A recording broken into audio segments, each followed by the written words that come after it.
Il y a quand même pas mal de Français notamment et d'investisseurs tout court qui ont des liquidités et qui ont aujourd'hui peur de l'inflation. Ma question c'est est-ce que justement toutes ces aides et l'augmentation des dettes souveraines, ça entraîne un risque d'inflation ou d'hyperinflation?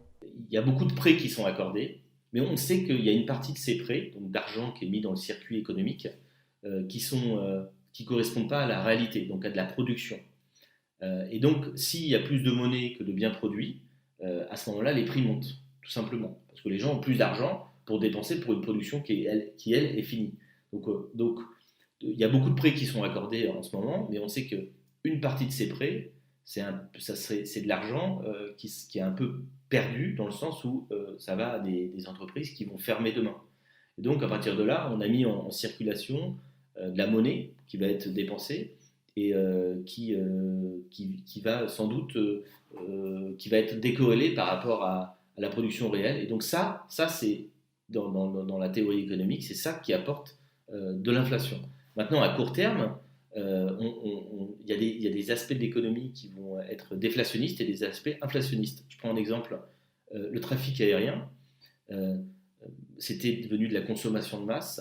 Je pense que si demain les gens voyagent moins, les billets d'avion vont augmenter. Et donc, par exemple, si l'ancien PDG d'Air France disait hier dans une interview que si le trafic aérien, le nombre de passagers baisse de 50%, il faudra augmenter de 100% les prix, tout simplement. Donc, on peut voir dans certains secteurs de l'inflation et dans d'autres, pas d'inflation.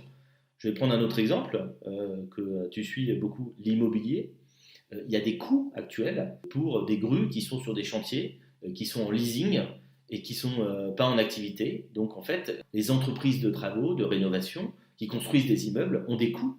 Et en fait, je parle à des acteurs qui m'ont dit que ces entreprises avaient déjà demandé à répercuter ces coûts sur les promoteurs immobiliers. Donc il y a une partie de la production qui est arrêtée, et en fait qui va devoir redémarrer rapidement. Donc s'il y a une demande en face, en fait, effectivement, il va y avoir un peu ce qu'on appelle un choc d'offres.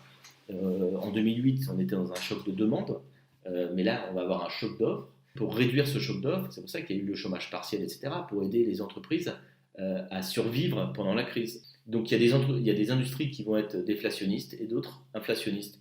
On peut imaginer que le pétrole va apporter une baisse des prix des matières premières en général, parce qu'il y a moins de demandes, parce qu'il y a moins de qui tournent. Donc ça va être plutôt déflationniste.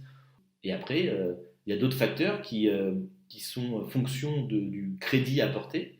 Donc la clé, c'est là pour ça que c'est très difficile de répondre à cette question.